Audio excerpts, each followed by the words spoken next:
Hello दोस्तों, नमस्कार। आपका स्वागत है अपने ही YouTube channel a strong math 2.2 में। ठीक है, आज की वीडियो में हम बताने वाले हैं कार्बनिक यौगिकों के नाम और अणुसूत्र। ठीक है, क्या है? कार्बनिक यौगिकों के नाम और अणुसूत्र। ठीक है, तो कार्बन का यौगिक है, उसका नाम है और उसका क्या है? अणुसूत्र है।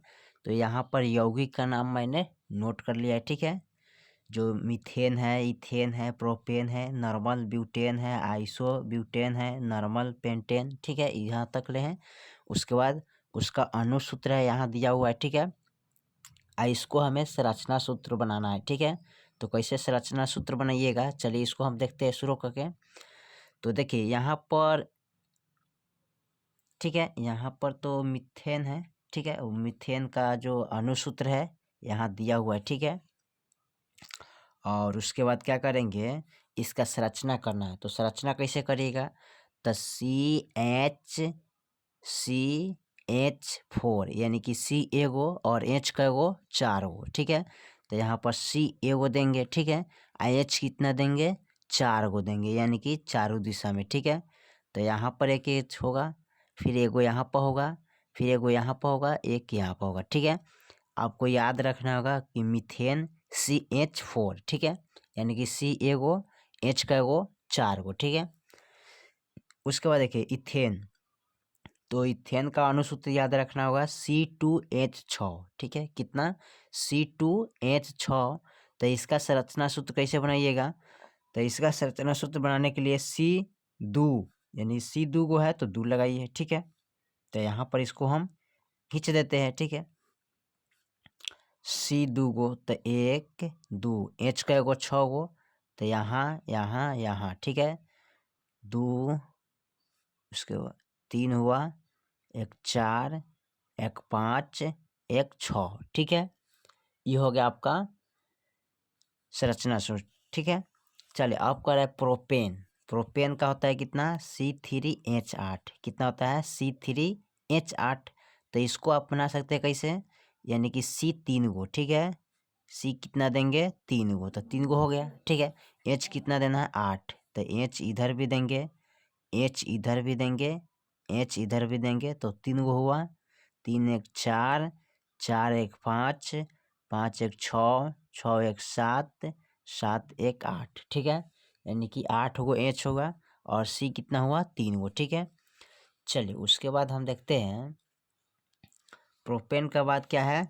Normal butane. क्या है? Normal butane. तो नॉर्मल ब्यूटेन का कैसे होता है?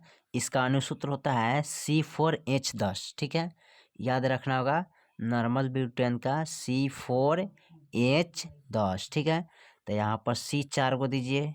ठीक है, तो C यहाँ पर 4 होगा और H कितना देंगे? 10 को। ठीक है, तो 1 2 3 4 5 6 7 8 9 1 10। ठीक है, तो यहाँ पर C कितना है? C4 और H 10। ठीक है, ये आपका हो गया अणुसूत्र यानी संरचना सूत्र। ठीक है, उसके बाद आइसो ब्यूटेन का देखिए। तो आइसो ब्यूटेन का क्या होता है? C4H10, यानी कि जितना इतना जितना इसका है उतना इनका भी है।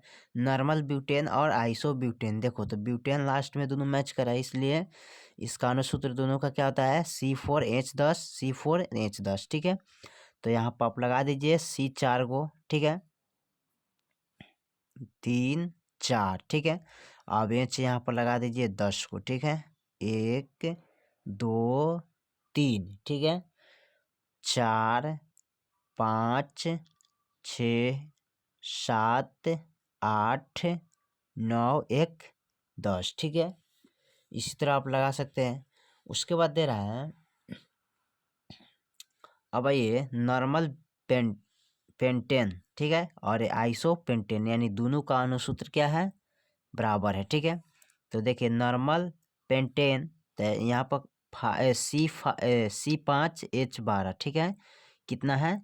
C5 और H12, तो यहाँ पर 5 गो H C देना होगा। 1 2 3 4 5। ठीक है, उसके बाद उसके बाद इसका अनुसूत्र यानी अनुसंरचना सूत्र बनाना है, तो एच कितना देना है 12 गो।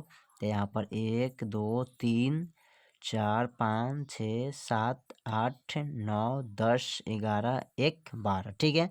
तो यहाँ एगो एच, 2 गो, 3 गो, 4 5 6 7 8 9 10 11 12, ठीक है।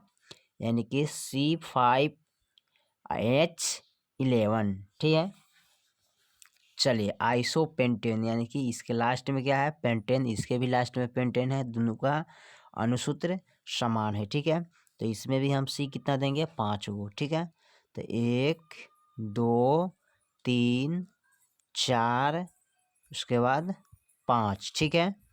अब इसमें H कितना है 12, तो H देंगे 12 गो, 1 2 3 4 5 6 7 8 9 10 11 1 12, ठीक है।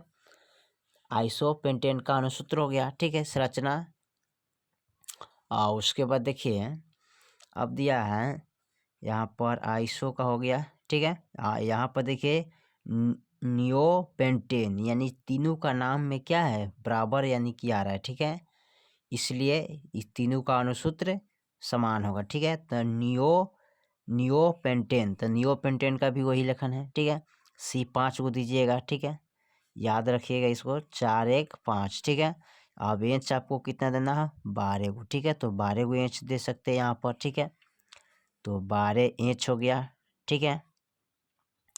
यहाँ पर इसको आप अनुसूत्र याद रखिएगा, अपने आप संरचना सूत्र बन जाएगा, ठीक है। चलिए अब है 9 में कह रहा है इथिलीन या इथीन, ठीक है, इथिलीन या इथीन। तो इसका C कितना है 2, H कितना है 4, तो C दीजिए 2 गो, ठीक है। H कितना देना है 4 गो, तो 1 2 3, ठीक है। अब इसका C यानी कि H इसमें कितना देना है 4 देना है, तो 4 देना है तो कहाँ कहाँ इसको देना पड़ेगा, इसको ध्यान से समझिएगा। यानी कि इथिलीन या इथीन, यानी कि दोनों का बात एक ही होता है, लेकिन इसमें संरचना सूत्र बनाइएगा तो इसका अनुसूत्र होता है C2H4, ठीक है। तो इसमें अब 4 गो H देना है, और यहाँ पर देखिए C 2 गो है, ठीक है। तब इस C वालों को कितने बैठाएंगे इस पर ध्यान दीजिएगा, 1 2 हुआ, ठीक है, 3 हुआ, ठीक है, 1 4 हुआ, ठीक है ना। तो इधर भी बैठा सकते हैं इसको, ठीक है, इधर एक बैठा देते हैं, इधर वालों को काट देते हैं, ठीक है, इसके सामने को बैठा देते हैं, ठीक है। तब जाके आपका सही बन पाएगा, ठीक है। तो इधर का काट देते हैं, ठीक है। तो यहाँ पर हो गया 1 2 3 4, ठीक है, या ऊपर नीचे कहीं भी बैठा सकते हैं, लेकिन 4 गो हमको इंच क्या चाहिए, 4 गो इंच चाहिए, इधर बैठिए कोई दिक्कत नहीं होता है। तो हो गया 4 गो, 1 2 3 4, ठीक है। चलिए उसके बाद दिया है प्रोपिन, तो प्रोपिन का कितना है अनुसूत्र C3H6, कितना है C3H6। तो देखिए यहाँ पर C कितना देना होगा 3 गो, तो 3 गो दीजिए, 1 2 3, ठीक है। H कितना देना है 6 गो, तो दीजिए 1 2 3, तो 1 2 3, तो 3 गो इधर दे दिए, ठीक है। और उसके बाद कितना देना है, तो 2 गो और देना है, तो इधर भी दे दीजिए, ठीक है। 3 1 2 3 4, 1 5 हो जाएगा, ठीक है। एक इधर डाल दीजिएगा तो 6 हो जाएगा, ठीक है। यानी कि C3H6, तो 1 2 3 4 5 6, तो 6 गो H हो गया, ठीक है। तो ये हो गया प्रोपीन का, ठीक है। उसके बाद इथिलीन का हो गया, उसके बाद नियोपेंटेन का हो गया, आइसोपेंटेन का हो गया, ठीक है। अनुसूत्र संरचना सूत्र सब बना दिए हैं। उसके बाद नॉर्मल पेंटेन का हो गया, आइसो ब्यूटेन का हो गया, ठीक है। उसके बाद आपका बन गया नॉर्मल ब्यूटेन, ठीक है, दोनों का एक ही आता है, ठीक है। उसके बाद आपका क्या है, उसके बाद प्रोपेन का है, ठीक है। प्रोपेन के बाद इथेन है, इथेन के बाद मीथेन, ठीक है। तो मीथेन का भी अनुसूत्र कंप्लीट कर दिए, ठीक है। तो इसी तरह फिर हम अगले वीडियो में मिलते हैं, तब तक के लिए जय हिंद जय भारत।